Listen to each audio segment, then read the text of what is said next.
चलिए तो बच्चों, आप सभी का बहुत बहुत स्वागत अभिनंदन है आज की इस ऑनलाइन क्लास में। और आज हम लोग हिंदी अनुच्छेद पढ़ने वाले हैं। हिंदी अनुच्छेद के अंतर्गत नए नए शब्दों के बारे में जानेंगे। हिंदी अनुच्छेद को किस तरह हल किया जाता है ये जानेंगे।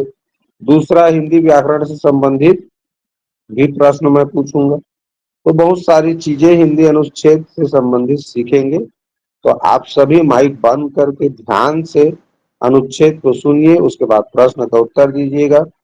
साथ ही साथ इस अनुच्छेद में जो भी कठिन शब्द आएंगे उसका अंत में तुम लोग मायने या शब्दार्थ जरूर पूछना, ठीक है। तो चलिए मैं शुरू करता हूँ। एक चोर ने फांसी पर लटकाए जाने से पहले कहा कि वह राजा से मिलना चाहता है क्योंकि उन्हें एक महत्वपूर्ण बात बतानी है।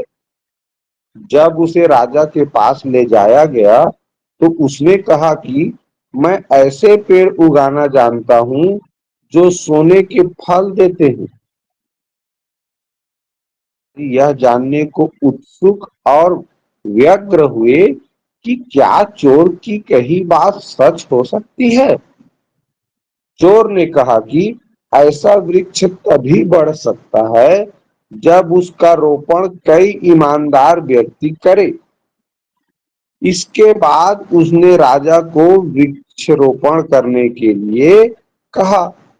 न तो राजा, न उसका प्रधानमंत्री, न उसके दरबारी ईमानदार निकले कि वृक्ष का रोपण कर सके।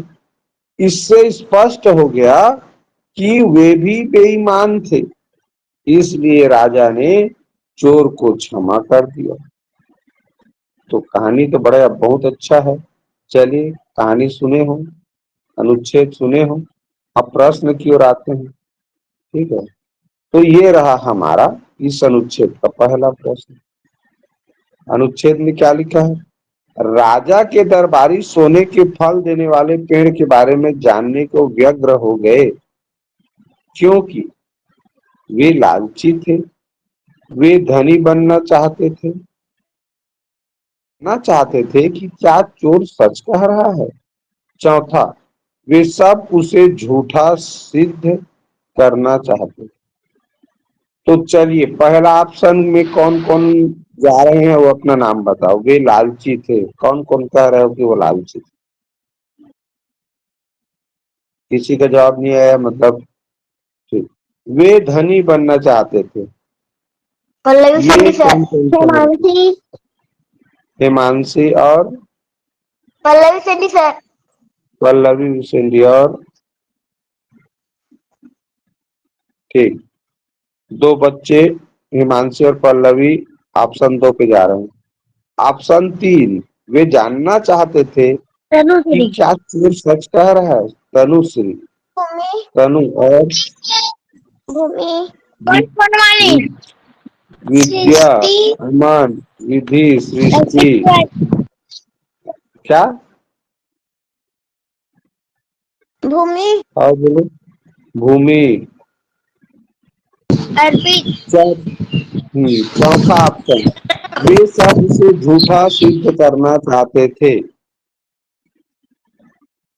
इस ऑप्शन में कोई जा रहा है? कोई नहीं जा रहा, ठीक। तो इस प्रश्न का सही आंसर है ऑप्शन 3, वे जानना चाहते थे कि क्या चोर सच कह रहा है। ये यहाँ तो लिखा तो है जी स्पष्ट रूप से। यहाँ उत्सुक और व्यग्र थे कि क्या चोर की कही बात सच हो सकती है, ये लिखा है ना। यही सही, यही चीज लिखा है। और इसमें कहीं पर ये नहीं लिखा है कि वो धनी बनना चाहते, ठीक है। चलिए अगला प्रश्न देखते हैं। चोर ने राजा से कहा कि ऐसा वृक्ष तभी बढ़ सकता है जब ऑप्शन ए, दरबारी उसे लगाएं। ऑप्शन 2, राजा उसे लगाए। ऑप्शन 3, वह चोर उसे लगाए। ऑप्शन हिमांशी, 4, कोई ईमानदार तनुश्री, लगाए। मोक्ष कुमार, अमन पटवानी, मोक्ष कुमार। इसमें ऑप्शन चौथा में हो तुम लोग? यस सर, ऑप्शन चौथा। ऑप्शन चौथा के अलावा किसी का कोई दूसरा हो तो वो भी बोल सकते हो, अभी मैं उत्तर नहीं बताया हूँ। ऑप्शन तीसरा सर हिमांशी। ऑप्शन तीसरा, अरे मानसी तुम्हारा ध्यान ठीक नहीं है। वो चोर कहता है कि उस पेड़ को ऐसा आदमी लगाए जो ईमानदार हो, तभी वो पेड़ बढ़ेगा। ऑप्शन चौथा सही है। चोर उस पेड़ को लगाऊंगा नहीं कहता है, उस पेड़ को वही आदमी लगाएगा जो ईमानदार हो, और ईमानदार आदमी अगर उस पेड़ को लगाएंगे तभी वो बढ़ेगा, यानी उगेगा, बड़ा होगा, ऐसे करके बोला। तो ध्यान से देखो, दोनों बार गलती हुआ है तुमसे। हिंदी इसीलिए कठिन रहता है ना, बहुत ध्यान से करना है। पेड़ लगाने को कोई तैयार नहीं हुआ क्योंकि कोई बेईमान नहीं था। कोई इस ऑप्शन में हो? नहीं हो। ऑप्शन दूसरा, सभी बेईमान थे। ऑप्शन ऑप्शन दूसरा में कोई हो?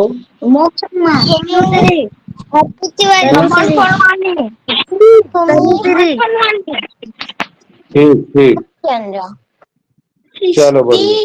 चलो, ऑप्शन तीन में कौन हो? राजा बेईमान था। ऑप्शन चार, चोर बेईमान था। ऑप्शन तीसरा ही ऑप्शन वाली। तो सब बच्चों ने ऑप्शन दो बोला है, तो सभी बेईमान थे। बिल्कुल सही जवाब है, क्योंकि सब बेईमान थे। चोर ने कहा था कि इसको ईमानदार आदमी लगाएगा तभी बढ़ेगा, तो सब बेईमान थे इसलिए किसी ने नहीं लगाया। ठीक है, चलो। इसलिए राजा ने चोर को क्षमा कर दिया। यहाँ क्षमा का अर्थ है, इसलिए राजा ने चोर को क्षमा कर दिया। इसमें देखो, यहाँ एक क्षमा शब्द आया है, तो क्षमा का अर्थ है पहला मुकदमा किया, दूसरा में कोई हो दंड दिया, तीसरा में जो हो ऑप्शन में कमेंट करना माफ किया,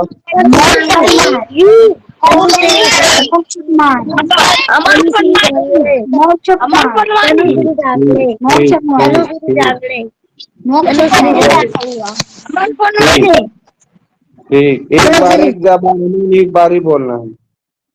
चौथा मना किया, चौथा में किसी का सहमति है, मना किया। सबका ऑप्शन, सबका उत्तर ऑप्शन तीसरा है, माफ किया।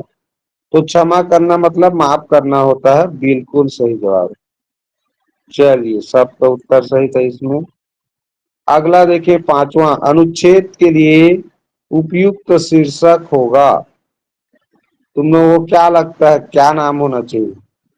चोर और राजा, सोने के फल देने वाला पेड़, एक पेड़ एक राजा की कहानी।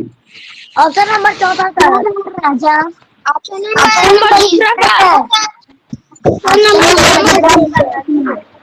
चलो ये बताओ, ऑप्शन नंबर तीसरा बोल रहे हो क्या? एक पेड़ एक राजा की कहानी।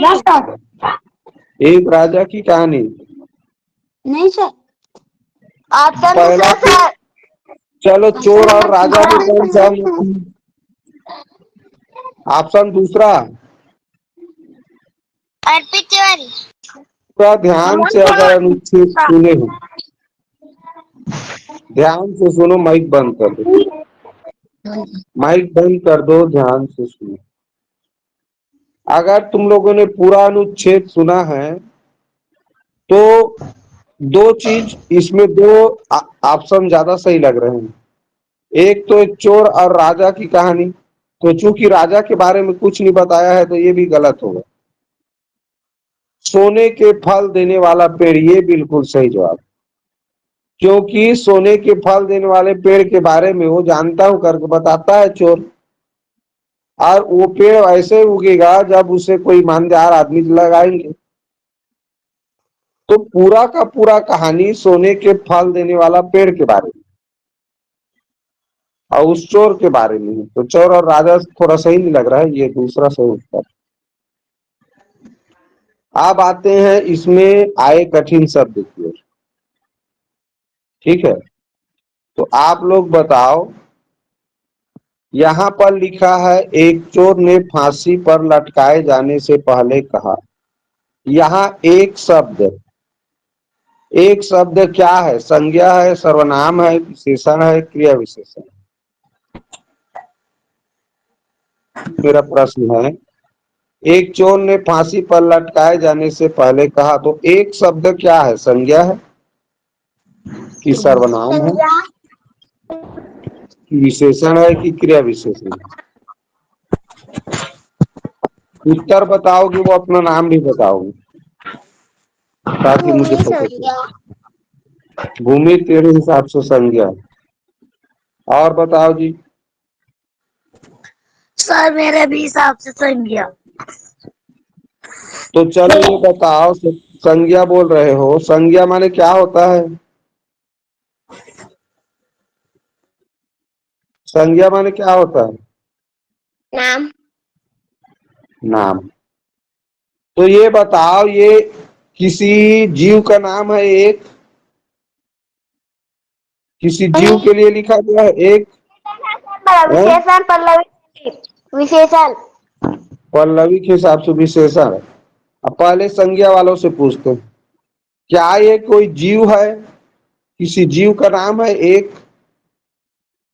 क्या किसी वस्तु का नाम है एक? क्या किसी स्थान का नाम है एक? या किसी भाव का नाम है एक? नाम को संज्ञा कहा जाता है, या तो वो किसी जीव का नाम होना चाहिए, या किसी वस्तु का नाम होना चाहिए, किसी स्थान का नाम होना चाहिए, या किसी भाव का नाम होना चाहिए।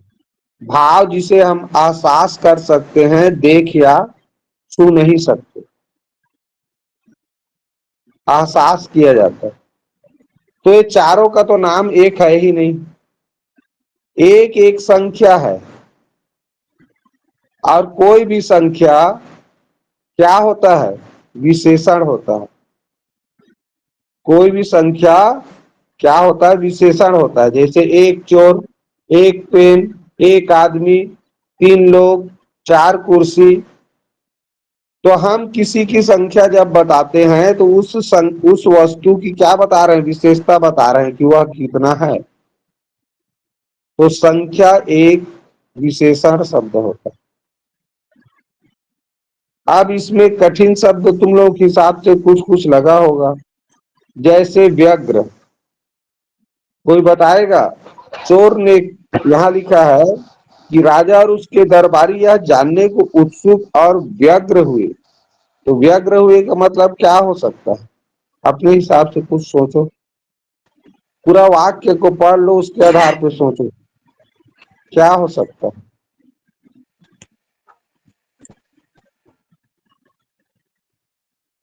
बताओ जी। राजा और उसके दरबारी कभी यह जानने को उत्सुक और व्यग्र हो गए, व्यग्र हुए। तो खुशी। उतावला। उतावला, एक शब्द आया उतावला। और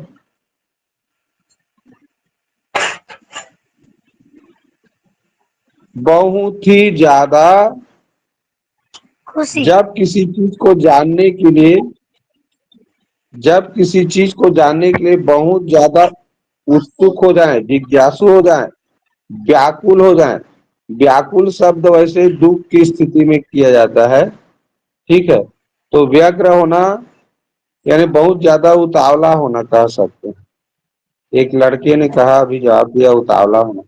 बहुत ज्यादा जानने की इच्छा मन में पैदा हो जाना, व्यग्र हो जाना। ठीक है, कि जितना जल्दी हो सके उसके बारे में जाने, ऐसा लगता है ना मन में कभी कभी, तो वही व्यग्र होना है। किसी चीज को जानने की इच्छा तीव्र हो जाना, तेज हो जाना, वो व्यग्रता की स्थिति है। ठीक, ये रोपण माने क्या होता है? रोपण यानी, ये बताओगे? रोपण यानी उसको उगाना। हाँ, उगाना। पेड़ को लगाना लगाना लगाना लगाना लगाना। लगाना। देखो बच्चे, रोज हम लोग, हमारे इधर धान का रोपा किया जाता है ना, धान का रोपाई सुने हो, इतना तो सब जानते हो। धान का रोपा। आप ध्यान से सुनो, जब हम कोई पौधा पेड़ लगाते हैं तो पहले वो छोटा सा पौधा होता है। अब उस छोटे से पौधे को कहीं से उखाड़ के लाते हैं और फिर एक नया गड्ढा बना करके उसमें उसको लगाते हैं ना। तो रोपण का अर्थ समझो बच्चों, कोई पौधा है छोटा सा, उसको एक जगह से उखाड़ करके हम अपने मनचाहे जगह में गड्ढा खोद के वहां फिर से लगाते हैं, तब रोपण कहलाता है। ठीक है।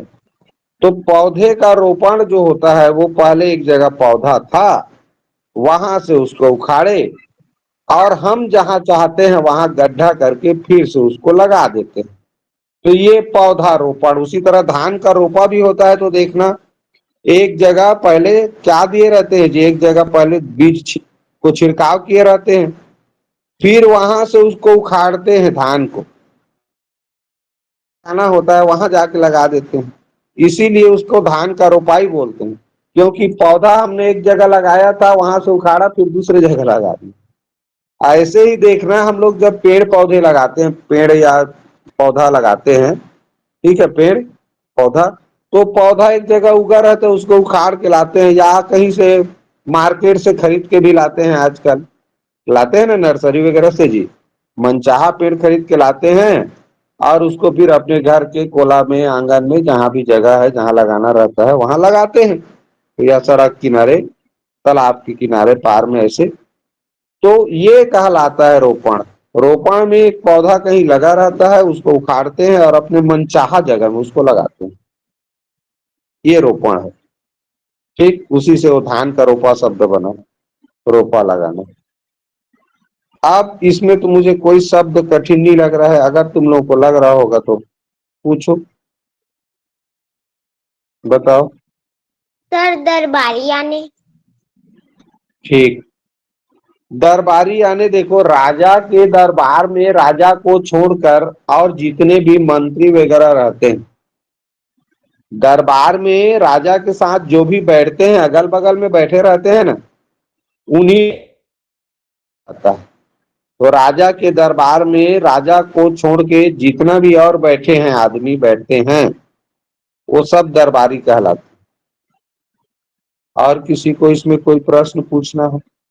चलिए मैं पूछ लेता हूँ, तुम लोग वृक्ष का पर्यायवाची शब्द बताओ, वृक्ष का। पेड़ और तरु और रूख और पेड़ हो गया, तरु हो गया, किसी ने कहा रूख, और रूख रही, और हाँ? दरख्त दरख्त दरख्त भी बोलते हैं। ठीक है। चलो, अब ये बताओ, जब उसका रोपण कोई ईमानदार व्यक्ति, यहाँ ईमानदार शब्द क्या है? ईमानदार संज्ञा है, सर्वनाम है, विशेषण है, क्रिया विशेषण है? नहीं है। नहीं जी, मैं व्याकरण से संबंधित पूछ रहा हूँ। संज्ञा शब्द है कि विशेषण है कि क्रिया विशेषण है? विशेषण विशेषण मोक्ष। ये किसकी विशेषता बता रहा है कि किसकी विशेषता बता रहा है? ईमानदारी। ईमानदार शब्द अगर विशेषण है तो विशेषण तो किसी न किसी की विशेषता बताएगा ना। विशेषण शब्द किसे कहते हैं? जो संज्ञा या सर्वनाम की विशेषता बताता है। जो संज्ञा या सर्वनाम की विशेषता बताए, ऐसे शब्द कहलाता है विशेषण। तो अगर ईमानदार शब्द विशेषण है तो ये कौन से संज्ञा का विशेषता बता रहा है?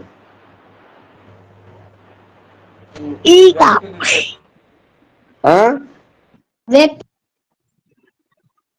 व्यक्ति व्यक्ति। ये व्यक्ति के सामने ही तो लिखा है, ईमानदार कौन है? व्यक्ति तो है। तो कोई ईमानदार व्यक्ति को लिखा है, तो व्यक्ति एक विशेषण विशेष्य है यहाँ इसका। ये संज्ञा इसी का विशेषता बता रहा है ये ईमानदार शब्द। ईमानदार शब्द विशेषण है, जो कि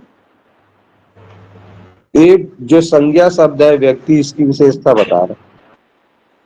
चलो अगला अनुच्छेद देखते हैं। बच्चों ध्यान से सुनो, माइक बंद कर दो।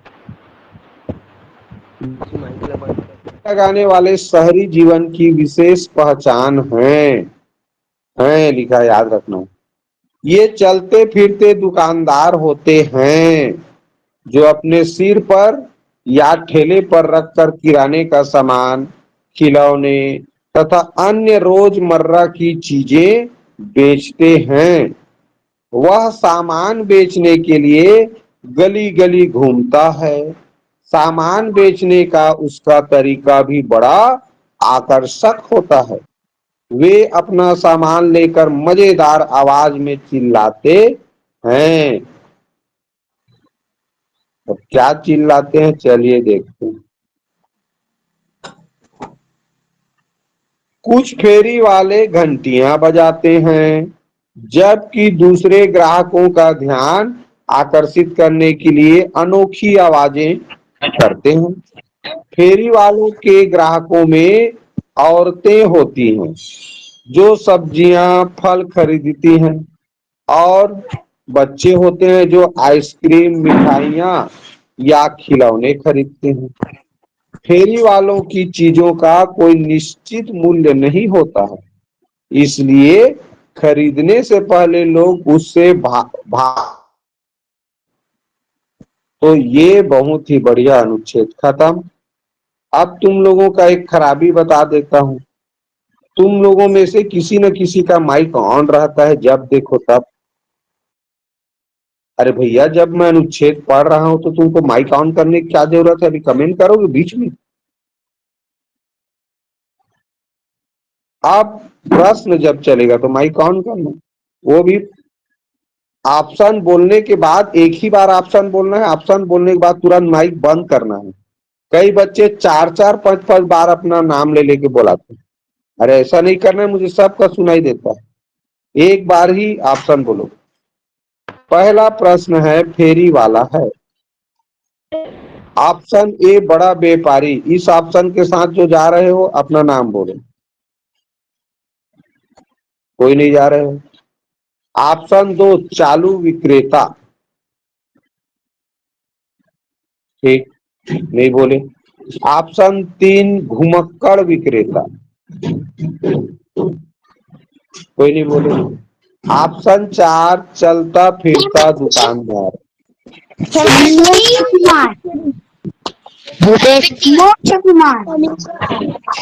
ठीक ठीक ठीक। ऑप्शन तीन तक कोई नहीं बोले हो तो सब लोग ऑप्शन चार में जाना चाह रहे हो, चलता फिरता दुकानदार। बिल्कुल सही बात, शुरू में आया भी है सर। ध्यान से सुनो प्रश्न। फेरी वाले के सामान बेचने के तरीके को आकर्षक कहा गया है। फेरी वाले के सामान बेचने के तरीके को आकर्षक कहा गया है क्योंकि वह सारे ग्राहकों को लुभाता है, वह मजेदार आवाज में चिल्लाता है, वह ग्राहकों का ध्यान आकर्षित करता है, वह आनंददायक तरीके से व्यवहार करता है। तो चलो मैं ऑप्शन देते जाता हूँ। ऑप्शन पहला के साथ कौन जा रहे हो? वह सारे ग्राहकों को लुभाता है। कोई नहीं। ऑप्शन दूसरा, वह मजेदार आवाज में चिल्लाता है। तनुश्री, वंदना, तनुश्री, अमन सोनवानी, अमन सोनवानी और तीन लोग बोले, तनुश्री, वंदना, अमन सोनवानी। तीसरा ऑप्शन, वह ग्राहकों का ध्यान आकर्षित करता है। गीतिका, अर्पित, गीतिका। ठीक। हिमांशी, हिमांशी। ठीक। भूमि। दूसरा भूमि। में मोक्ष कुमार। मोक्ष कुमार। भूपेश निंबाकर। रूपेश। सृष्टि। तुम्हारी बाकी जितना बचे वो तीसरा में हो। चौथा में कोई है वह आनंददायक तरीके से व्यवहार करता है। सर मैं हूँ। सर सर मैं तीसरा को नहीं बोलूंगी, सर मैं चौथा को बोलूंगी। चौथा को, चलो ठीक। अब आते हैं उत्तर की ओर। इसका सही उत्तर है बच्चों, वह मजेदार आवाज में चिल्लाता है। तुम लोग देखना, वो कबाड़ी वाला आता है, कबाड़ी वाला या कोई भी चीज गली में जो आके चिल्ला चिल्ला के सामान बेचते हैं, उनका आवाज एकदम विचित्र ढंग से नहीं निकालते हैं जी। कभी कभी इसको पता ही नहीं चलता कि एक सब्जी वाला है कि कबाड़ी वाला है। अभी अभी मैं बिलासपुर गया था, तो बिलासपुर के गली में एक सब्जी वाला चिल्ला रहा था, सब्जी बेच रहा था, लेकिन वो ऐसे चिल्ला रहा था, लग रहा था कि ये कबाड़ी वाला है। वाला ऐसे टाइप के मतलब विचित्र आवाज में चिल्ला रहा था, तो लोग उसको देखने के लिए निकलते हैं कि ये क्या बेच रहा है। तो आकर्षित हुए ना, उसकी ओर खिंचाए ना, जानने की इच्छा हुई।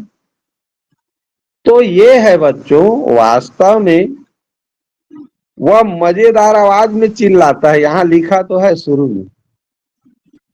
में यहाँ लिखा है, देखना अनुच्छेद में, कि वह मजेदार आवाज में चिल्लाता है। देखो यहाँ लिखा है ऐसे। तो इसीलिए लोग उसकी ओर आकर्षित होते हैं। देखो यहाँ भी लिखा है, कुछ तो घंटियां बजाते हैं, जबकि दूसरे ग्राहकों का ध्यान आकर्षित करने के लिए अनोखी आवाज निकालते हैं। तो ध्यान आकर्षित करने के लिए अनोखी आवाज निकालते हैं, यही इसका सही उत्तर है। तो बहुत बच्चों से गलती हुआ है भाई, ध्यान दो, तुम लोग बहुत ज्यादा गलत उत्तर दे रहे हो। अगला प्रश्न बच्चों ध्यान से सुनो। फेरी वाले के सामान का निश्चित मूल्य नहीं होता। फेरी वाले के सामान का निश्चित मूल्य नहीं होता। जैसे आजकल फिक्स वाला दुकान हो गया है सब, क्योंकि पहला ऑप्शन में जो जा रहे हो बोलना, वह होता है। कोई नहीं बोले हो। पहला ऑप्शन में हो तुम तनुश्री। हाँ सर। हाँ सर। चलो दूसरा ऑप्शन वाले, वह मूल्य कुछ भी रख सकता है।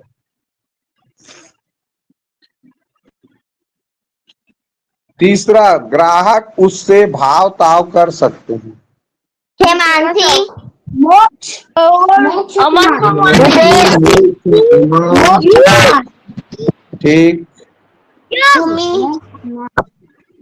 और अमन। अमन सुन लिया हूँ तुम्हारा। युग। बच्चे युग और सृष्टि। सृष्टि, अर्पित। चलिए चौथा ऑप्शन में कौन जा रहे हो? निश्चित मूल्य रखना उसके वश की बात नहीं। कोई नहीं। अब उत्तर सुनो। ये ज्यादा बच्चे जिसको बोले हैं वही सही है। वास्तव में ग्राहक उससे भाव ताव कर सकते हैं। अब उनका आदत बन गया है जी, कोई भी उसके पास कुछ खरीदने जाता है तो बिना मोल भाव खरीद किए बिना सामान नहीं खरीदता। सबको पता है कि फेरी वाले अपने सामान का भाव निश्चित यानी फिक्स नहीं रखते। जितना बोल दिए उतना में ही नहीं देते, बल्कि उनके साथ मोल भाव करना पड़ता है। भाव ताव, मोल भाव को क्या बोलते हैं? भाव ताव। 20 रुपया का रहा है तो 10 रुपया में देबे तो लेबो, नहीं तो तोर सामान ले जा, नहीं ले, ऐसे बोलते हैं। ठीक है। साड़ी वाले देखना, कपड़ा वपड़ा बेचने वाले आते हैं, साड़ी वाले अक्सर, विशेषकर गर्मी के दिन में, शादी के सीजन में, तो 2000 रुपया साड़ी का भाव बताए रहते हैं, मुश्किल से 400-500 रुपया में उसको दे देते हैं भाव ताव करने पर। तो सबको पता है कि फेरी वाले के पास जो सामान मिलता है उसका भाव निश्चित नहीं रहता। तो वो लोग भी वैसे हिसाब से उसका भाव निश्चित नहीं रखते और लोग भाव ताव करके खरीदते हैं। तो इसीलिए भाव निश्चित नहीं रहता, क्योंकि सब लोग जब भी उनसे सामान लेते हैं तो भाव ताव करते हैं, यानी ज्यादा भाव बताया, जो भी भाव बताया उसको कम करवाते हैं। तो ये है भाव ताव करना, मोल भाव करना। चलो ध्यान से देखो। फेरी वाला दुकानदार से अलग होता है। फेरी वाला दुकानदार से अलग होता है क्योंकि वह एक जगह से दूसरी जगह घूमता रहता है। वह अपनी चीजें एक दुकान में रखता है। वह मूल्य के लिए भाव ताव करता है। उसके ग्राहक आमतौर पर औरतें होती हैं। चलो अब ऑप्शन ए पर कौन जा रहे हो? ऑप्शन ए वाले पहले बोलो। हिमांशी, ऑप्शन ए, अनुश्री, हिमांशी, तनुश्री और भूमि, हाँ गीत और सृष्टि, सृष्टि और जितेंद्र, हाँ जितेंद्र, ठीक, भूपेंद्र और भूमि, ठीक भूमि, युग हाँ और हाँ युग सुन लिया युग। और दूसरा ऑप्शन पे बोलो। वह अपनी चीजें एक ही दुकान में रखता है, कोई हो क्या? ऑप्शन सी बोलो, वह मूल्य के लिए भाव ताव करता है।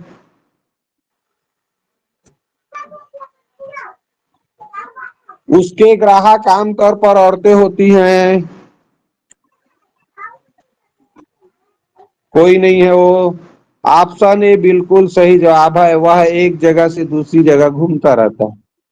तो फेरी वाला दुकानदार क्या होता है? एक जगह दुकान खोल के बैठा रहता है, लेकिन फेरी वाला एक जगह से दूसरी जगह घूमता रहता है अपना सामान बेचने के लिए, इसलिए वो दुकानदार से अलग हो।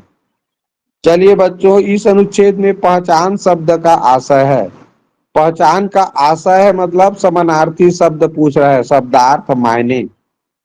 चेहरे की खास बनावट, समाचार पत्र का ग्राहक से भाव ताव, किसी स्थान की महत्वपूर्ण या रोचक।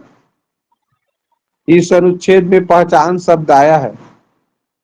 अब पहचान शब्द कहाँ पर आया है ये जरूर देखा करो। तो पहचान शब्द देखो यहाँ पर इतना में तो नहीं दिया है। अब उधर देखते हैं, यहाँ देखते हैं पहचान शब्द कहीं पर होगा। तो यहाँ देखें तो पहला लाइन में दिया है कि गलियों में फेरे लगाने वाले शहरी जीवन की विशेष पहचान है। इसी पहचान शब्द का मायने पूछ रहा है। गलियों में फेरी लगाने वाले शहरी जीवन की विशेष पहचान है। अब इसी पहचान का तुमको मायने बताना है ना, याद रखो। तो बताओ मुझे इसमें से क्या चीज होगा? चेहरे की खास बनावट कह रहे हैं, समाचार पत्र का विशेष लेख, ग्राहक से भाव ताव, या किसी स्थान की महत्वपूर्ण रोचक विशेषता। चौथा option D sir. Option number चौथा।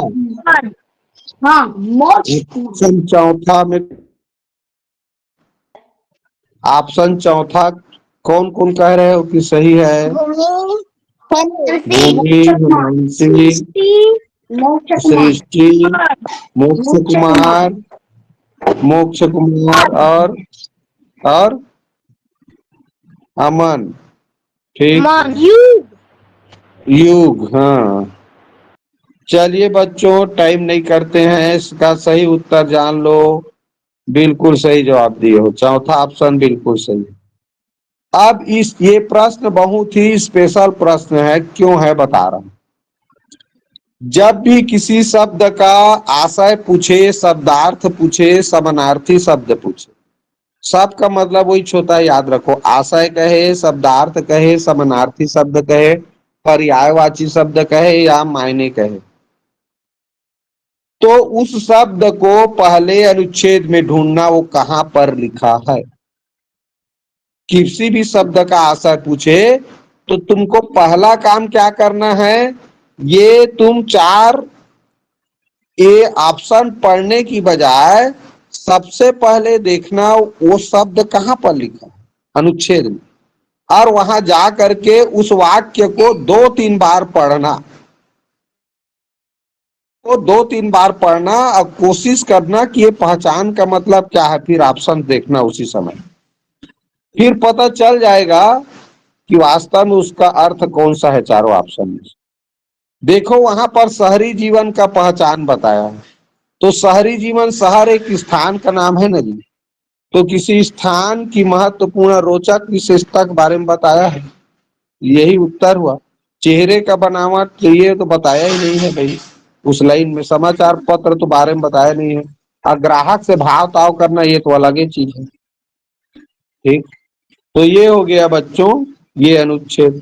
अब इसमें कोई कठिन शब्द तुम लोगों को लग रहा है क्या? कोई ज्यादा सरल शब्द दिया है इसमें, मेरे ख्याल से इसमें पूछने वाला कोई कठिन शब्द नहीं लग रहा है। देख लो अनुच्छेद में निकाल दिया। हाँ, एक कठिन शब्द है थोड़ा सा, रोजमर्रा। रोजमर्रा माने क्या होता होगा आम भाषा में? दिनचर्या। हाँ, किसी बच्चे ने बोला दिनचर्या। किसने बोला? हाँ, मोक्ष कुमार। मोक्ष कुमार, बहुत बढ़िया। तो रोजमर्रा शब्द को बोला दिनचर्या। अब दिनचर्या को परिभाषित करो, किसे दिनचर्या बोलेंगे या रोजमर्रा? पूरे दिन की जो तुम करते हो दो दिन में। हाँ हिमांशु, बाकी बच्चे चुप रहो ना जी, एक आदमी जब बोल रहा है जो आप दे रहे हैं उस समय चुप रहना है। चलो जी, कोई बच्चे, हिमांशी तुम बोल रही थी, बोलो। जब पूरे दिन भर तुम क्या करते हो ऐसा, उसे ना दिनचर्या कहते हैं। पूरे दिन की जो भी बीते होती है, पूरे दिन की जो भी हम काम करते हैं, पूरे दिन भर जो जो काम करते हैं और जिस क्रम में करते हैं वो सारा एक दिनचर्या होता है। बिल्कुल सही जवाब।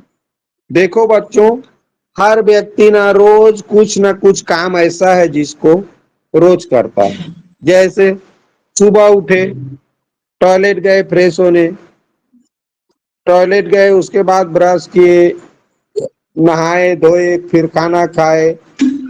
जैसे तुम लोग सुबह उठे, सुबह उठ के सबसे पहले टॉयलेट जाते होगे फ्रेश होने, मुंह कान धोते होगे, उसके बाद ऑनलाइन पढ़ रहे हो रोज। ठीक है, ऑनलाइन पढ़ने के बाद फिर नहाए धोए, खाना, स्कूल आने के बाद होमवर्क किए। ऐसे करके बहुत सारा काम है जिसको रोज एक निश्चित क्रम में करते हो। दोपहर में लंच करना, खाना, रात में खाना खाना, ये क्या है? रोज करने वाला काम। तो जो काम हम रोज करते हैं वो रोजमर्रा की काम है। जितना भी काम है, सोकर उठे, सोना भी एक रोजमर्रा है। सोना भी क्या है? रोजमर्रा है। रात को सोते ही है सब लोग, 3 टाइम रोज खाना खाते ही हैं, ब्रश करते हैं, नहाते हैं, टॉयलेट जाते हैं और पढ़ने जाते हैं। तो रोज कोई भी आदमी काम कर रहा है तो वही रोजमर्रा या दिनचर्या कहलाता है। बहुत बढ़िया जवाब दिया। चलिए बच्चों, यहाँ पर आते हैं अनुच्छेद नंबर 3। तो सभी बच्चे फिर ध्यान से सुनो भाई अनुच्छेद को। किसी झील पर हजारों हंसों का आ पहुंचना बड़ा आश्चर्यजनक होता है। बत्तखों के साथ साथ हंसों को भी जल मुर्गियों की श्रेणी में गिना जाता है। ये जल मुर्गी पक्षी तैर सकते हैं, उड़ सकते हैं और डुबकी लगा सकते हैं। इनमें से अधिकांश प्रवासी होने के कारण गर्मियों के महीने बाहर अपेक्षाकृत ठंड देशों में बिताते हैं। मध्य भारत गर्म जैसे स्थानों में वे अपने जाल युक्त पैरों के लिए बहुत प्रसिद्ध हैं, जो उन्हें पानी में आसानी से तैरने में सहायता करते हैं। ये आश्चर्यजनक प्राणी जल सह यानी वाटर प्रूफ होते हैं। अपनी पूंछ में स्थित एक ग्रंथि से निकलने वाले तेल को अपने पंखों में चुपड़ लेते हैं और इससे उन्हें ठंडे पानी में सुरक्षा भी प्राप्त होती है। तो ये रहा बच्चों अनुच्छेद। तो सब लोगों ने सुन लिया। अब आते हैं प्रश्न की ओर, फिर कठिन शब्दों को देखेंगे। तो पहला प्रश्न है तुम लोग के सामने, जल मुर्गियां वे पक्षी होते हैं जो, जल मुर्गियां वे पक्षी होते हैं जो, पहला ऑप्शन में कौन जा रहे हो? मध्य भारत में प्रवास नहीं कर सकते। दूसरा ऑप्शन में जो जा रहे हो कमेंट करना, पानी में निरुद्देश्य तैर सकते हैं।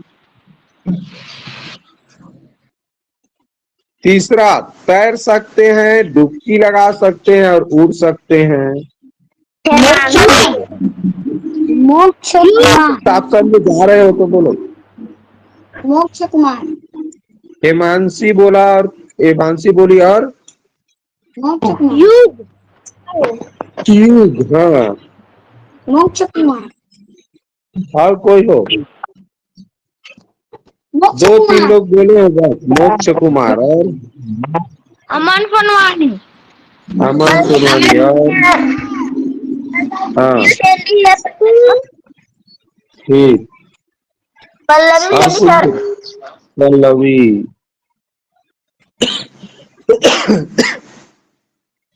ऑप्शन 4, टर्रा सकते हैं और चटा सकते हैं। कोई जा रहे हो इसमें? तो इस प्रश्न का सही उत्तर है बच्चों ऑप्शन तीसरा, तैर सकते हैं, डुबकी लगा सकते हैं और उड़ सकते हैं। तो जो पक्षियां पानी में तैर सकते हैं, डुबकी लगा सकते हैं, उड़ सकते हैं, इन्हें ही कहा जाता है जल मुर्गियां, जल में रहने वाला मुर्गी। समझ गए? तो तैरना भी आता है, पानी के अंदर भी वो लोग डुबकी लगा लेते हैं, उड़ भी सकते हैं, तीनों काम कर सकते हैं, वो कहलाते हैं जल मुर्गी। अब मध्य भारत से ये तो गलत है, आंसर है भाई, ऐसा कहीं लिखा ही नहीं। पानी में निरुद्देश्य से तैर सकते हैं, ये भी गड़बड़ है।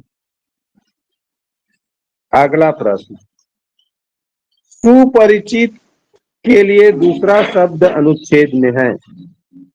सुपरिचित शब्द के लिए दूसरा शब्द अनुच्छेद में है, मतलब इसका आशय पूछ रहा है, मायने समानार्थी शब्द। आश्चर्यजनक, आश्चर्यजनक पहला, हाँ हेमांशिक पहला, दूसरा प्रवासी, तीसरा महत्वपूर्ण,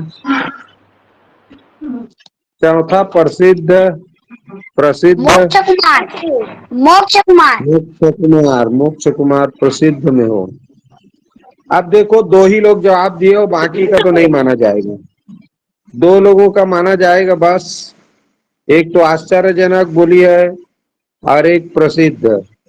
मोक्ष कुमार का बिल्कुल सही जवाब है, प्रसिद्ध होता है। सुपरिचित, सुपरिचित जी जिससे सभी लोग परिचित होते हैं, जिसके बारे में सब लोग जानते हैं।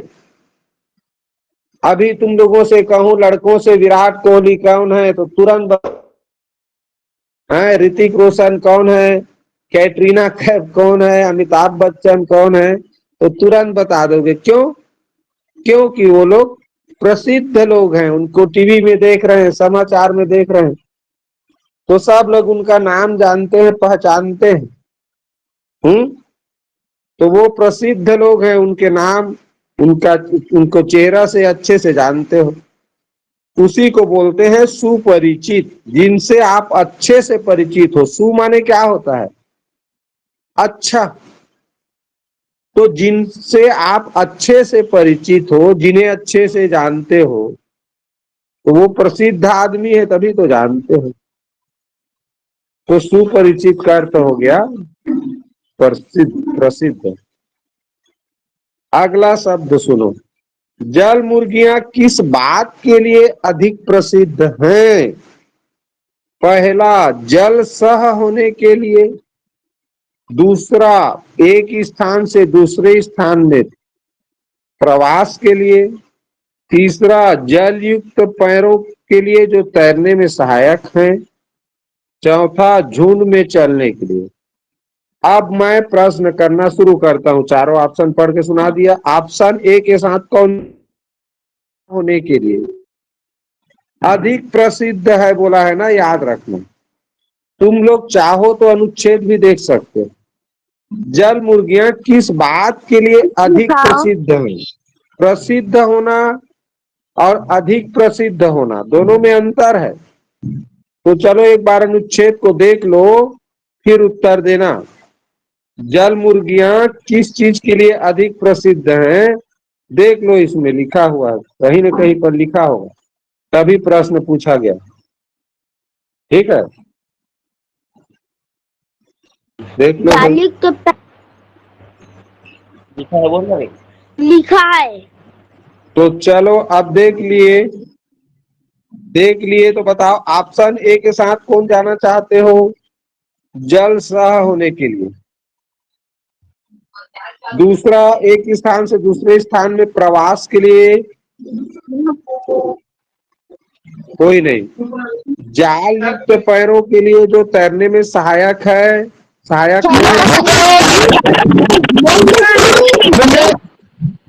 चलो जिस हिसाब से गड़गड़ किए हो, उस हिसाब से कह सकता हूँ कि ज्यादातर बच्चे इसी में हो। झुंड में चलने की नहीं आया है। तो देखो बच्चों, बताता हूँ अनुच्छेद, ध्यान से देखो। वे अपने जाल युक्त पैरों के लिए बहुत प्रसिद्ध है, बहुत प्रसिद्ध है, बहुत प्रसिद्ध है। तो बाकी के लिए तो प्रसिद्ध है वो लोग, लेकिन अपने जाल युक्त पैरों के लिए बहुत प्रसिद्ध है। बहुत को ही अधिक बोला जाता है। तो इस तरह इसका सही उत्तर हुआ ऑप्शन तीसरा, जाल युक्त पैरों के लिए, तैरने के लिए, जो तैरने में सहायक होता है, इसी के लिए अधिक प्रसिद्ध है। तो बहुत प्रसिद्ध को अधिक प्रसिद्ध भी बोलते हैं। अगला प्रश्न, उक्त अनुच्छेद में प्रवासी का अर्थ है। प्रवासी शब्द का समानार्थी शब्द, अर्थ या आशय, ऐसा कुछ भी कह सकते हैं। तो प्रवासी क्या कहेंगे? निरुद्देश्य तैरना, मौसम बदलने पर दूसरे क्षेत्र में चले जाना, पानी पर चलना। क्या होगा?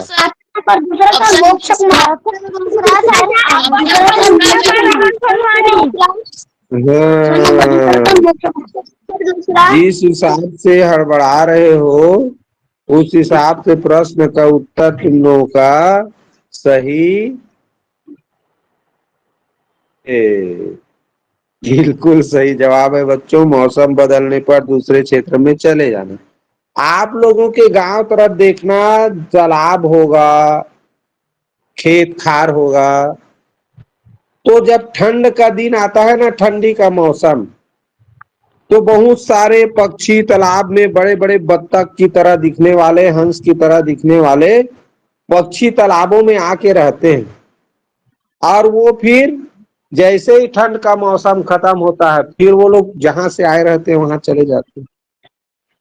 तो ऐसे पक्षी को ही प्रवासी पक्षी बोला जाता है, जो अपनी जरूरत के हिसाब से, मौसम के हिसाब से, ये पक्षी क्या होते हैं। पहले तो माइक बंद करो। तुम लोग को एक ही बात को ना बार बार बोलना पड़ता है ना, बड़ा खराब लगता है मुझे। सर अमन सोनवानी का माइक। हाँ, अमन सोनवानी, जल्दी माइक बंद करो। अरे पढ़ाई डिस्टर्ब होता है, डिस्कनेक्ट होता है। अभी जिस लगन से तुम लोग पढ़ रहे हो, जुड़े हो, वो जुड़ाव में अंतर आ जाता है। जैसे कोई रस्सी टूट गया तो वहां गांठ बांध के जोड़ना पड़ता है, तो गांठ अच्छा नहीं लगता। ठीक उसी में पढ़ते रहते हैं। ध्यान से सब बच्चे सुन रहे हैं मैं जो बोल रहा हूं। तो उस लय में बाधा आता है, इसीलिए कहा जाता है कि तुम लोग कमेंट करने के बाद तुरंत माइक एक बार और टच कर दो, छू दो, बंद हो जाएगा। तो मौसम बदलने पर, अभी बता रहा था, प्रवासी शब्द को अच्छे से समझ लो। जिंदगी में फिर प्रवासी शब्द कहीं पर भी आए, मायने जान डालोगे। तो प्रवास क्या है बच्चों? जब हम अपनी जरूरत के हिसाब से एक जगह से दूसरे जगह चले जाते हैं। अब पक्षी क्या करते हैं, वो लोग बहुत ठंड इलाके में रहने वाले जो पक्षी हैं, बहुत ज्यादा, जहां बर्फ जम जाता है, ठीक है, तो बहुत ज्यादा ठंड हो जाता है ना, तो वहां अच्छे से उनको भोजन पानी नहीं मिल पाता। तो वो लोग क्या करते हैं, ज्यादा ठंडी वाले इलाके से गर्मी वाले इलाके में आ जाते हैं। तो जैसे हमारा छत्तीसगढ़ गर्म इलाका है, ज्यादा ठंड भी पड़ेगा तो भी उतना ठंड नहीं पड़ता, तो बर्फ वाला क्षेत्र से गर्मी वाला क्षेत्र में आ जाते हैं वो पक्षी। और जैसे ही ठंड का मौसम खत्म होता है, फिर से वो जहां से आए रहते हैं वहां चले जाते हैं। तो ये इनका जरूरत क्या है, तो भोजन, भोजन की तलाश। भाई ज्यादा ठंड में भोजन, बर्फ जो झील है, तालाब है, वो बर्फ बन जाते हैं, जम जाते हैं, तो इनको भोजन अच्छे से नहीं मिल पाता।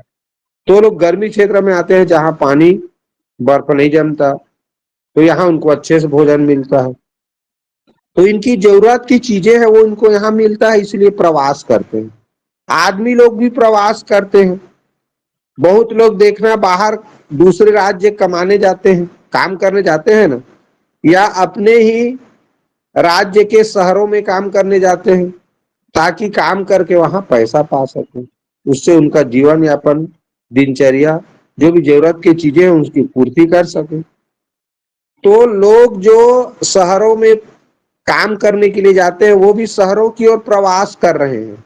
जो किसी दूसरे राज्य में जा रहे हैं काम करने, वो दूसरे राज्य की ओर प्रवास कर रहे हैं। कोई विदेश जा रहा है काम करने, तो दूसरे देश में प्रवास कर रहा है। ठीक है, तो अपना मूल स्थान छोड़ करके अपनी जरूरत की पूर्ति के लिए जब हम अपने घर को छोड़कर चाहे शहर जाएं, चाहे दूसरे राज्य जाएं, चाहे दूसरे देश जाएं, यहाँ पर प्रवास शब्द का प्रयोग कर सकते हो। ठीक उसी तरह यहाँ पक्षियों के लिए किया गया है बच्चों। पक्षी भी जहाँ भोजन पानी कम मिलता है, मौसम ज्यादा अनुकूल नहीं रह पाता, तो वो फिर दूसरे जगह चले जाते हैं।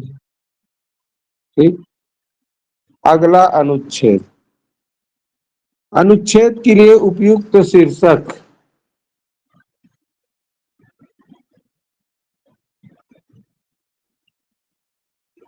हंसों का झुंड, सह प्राणी, जाल युक्त पैर वाले पक्षी, जल मुर्गियों का अनोखा संसार। ऑप्शन ए में कौन जा रहे हैं? Option A, option D sir. Option D. Number D. हाँ, ठीक ठीक ठीक ठीक ठीक। ऑप्शन नंबर डी बोले हो ना, कि ऑप्शन नंबर सी वाले कौन हो?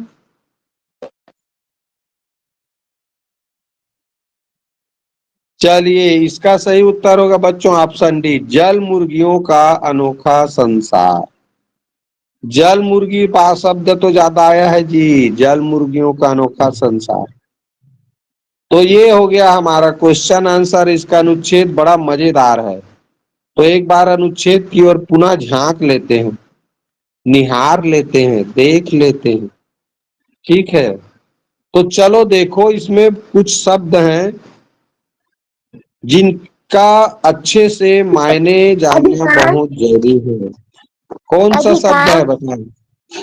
अधिकांश एक ऐसा शब्द है जिसके बारे में ना बहुत ज्यादा बार बता चुके हैं, तो भी नहीं सीखे हो। अधिकांश माने बहुत अधिक, ज्यादा। अधिकांश माने बहुत ज्यादा, अधिक, ये है। अधिकांश को एक और शब्द बोला जाता है ज्यादातर। अधिकांश के लिए क्या शब्द बोला जाता है? ज्यादातर, यानी ज्यादा, अधिक। कोई भी, मान लो, देखो आप लोग अभी मान लो 20 बच्चे या क्लास में जुड़े हो उदाहरण के लिए। अब किसी ऑप्शन में 20 में से 15 बच्चों ने एक ऑप्शन को बोला, 5 बच्चों ने दूसरे ऑप्शन को बोला, तो ए ऑप्शन को पर अधिकांश बच्चों ने अपना सहमति दिया। तो कुल 20 में से ज्यादातर, कुल संख्या में से ज्यादा लोग जिसको बोले या जिसके बारे में कहें तो वो अधिकांश हो गया। समझ रहे हो? तो वही है अधिकांश का मतलब, कुल में से ज्यादा लोग अगर किसी चीज को कर रहे हैं तो उसे अधिकांश कहेंगे, और कम लोग कर रहे हैं तो उसको कमतर, या निम्नतर या ज्यादातर? हाँ, कुछ पूछ रहे थे, कोई बच्चा पूछ रहा था। सर अपेक्षाकृत। बिल्कुल, अपेक्षा पर आया है, बताओगे? अपेक्षाकृत कौन से लाइन में हो?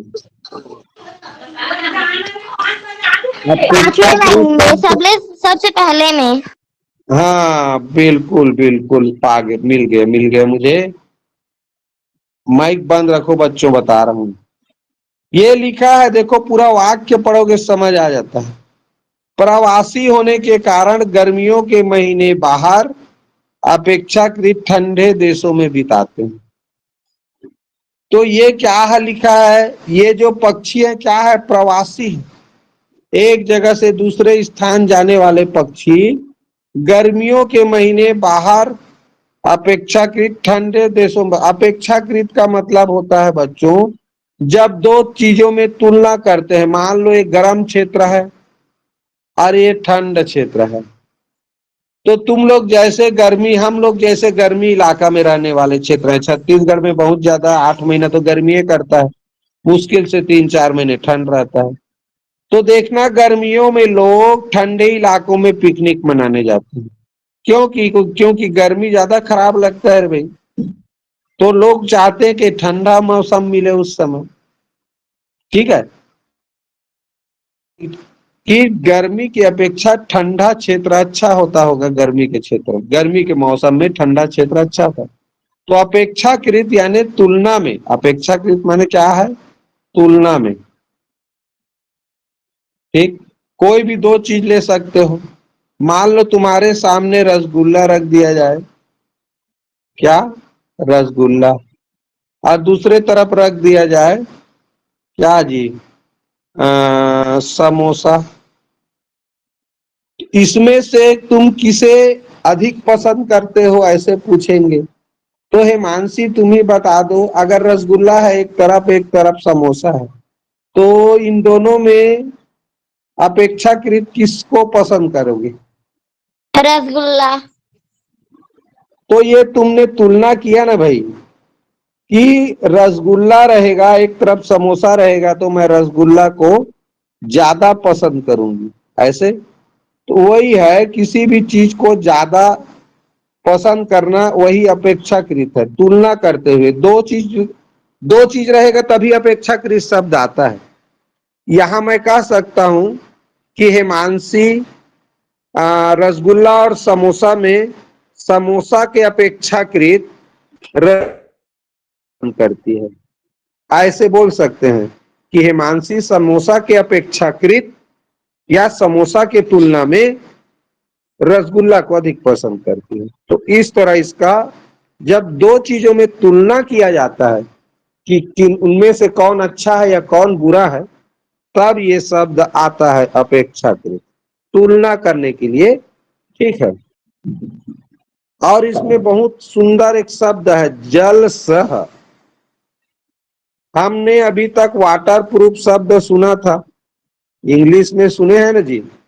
वाटर प्रूफ, वाटर प्रूफ किसे कहा जाता है जी, कोई बताओगे? जो पानी में भीगता नहीं है। हाँ बिल्कुल सही परिभाषा दिए हो।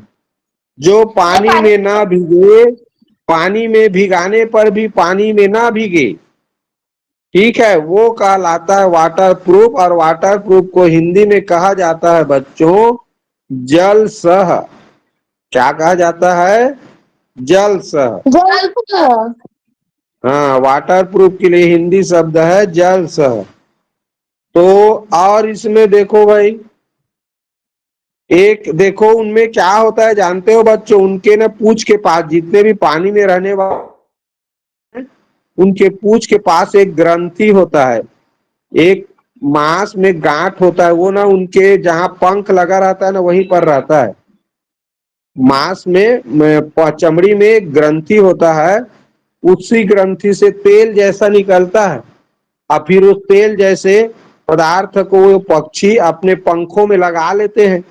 और तुम लोग देखना, किसी के ऊपर तेल लगा लेने से वो भीगता नहीं है, भीगता नहीं है। इसीलिए पानी में रहने वाले जितने पक्षी है ना, वो देखना सूखा का सूखा दिखाई देते हैं, भीगा नहीं रहता, क्योंकि उनके पंखों पे वो तेल जैसा पदार्थ लगा रहता है, जो कि उनके चमड़ी में जो ग्रंथि होता है वहीं से निकलता है। चुपड़ लेते हैं का मतलब जैसे हम लोग तेल लगाते हैं ना अपने शरीर में, चुपड़ते हैं, छत्तीसगढ़ी में क्या बोलते हैं? चुपड़ना, यानी तेल लगाना अपने शरीर पे क्या कहलाता है? चुपड़ना। और छत्तीसगढ़ी में चुपड़ना बोलते हैं। ठीक। किसी को इस अनुच्छेद में और कुछ पूछना है? क्योंकि समय तो हो रहा है, इसमें और जो भी शब्द आया होगा उसको पूछ लेते हैं, समझ लेते हैं, फिर ये क्लास यही समाप्त करेंगे। ये मुझे बताओ, डुबकी लगाना का मतलब समझते हो?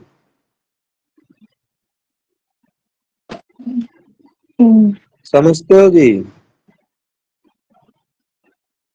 अरे डुबकी लगाना मतलब पानी के अंदर तैरना। मान लो ये पक्षी यहाँ है तो पानी के अंदर देखना, वो लोग तैरते तैरते दूसरे जगह में ऐसे निकल जाते। तुम लोग भी तालाब वालाब में नहाने जाने वाले आदमी हो, कई लोग नहाते होंगे, तो देखना तालाब के अंदर ऐसे, छत्तीसगढ़ी में बुड़क्का मारना बोलते हैं, हमारे इधर की छत्तीसगढ़ी में बुड़क्का बोलते हैं। ये इधर से डूबे और अंदर में तैरते तैरते आगे जाके निकलते हैं।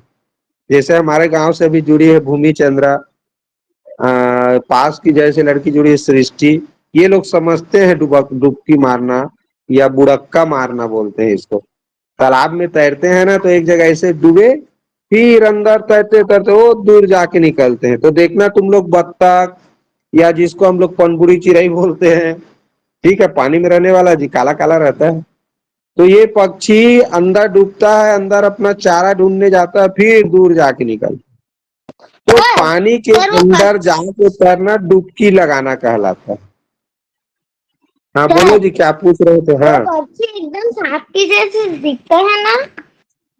क्या सांप के जैसे दूर से।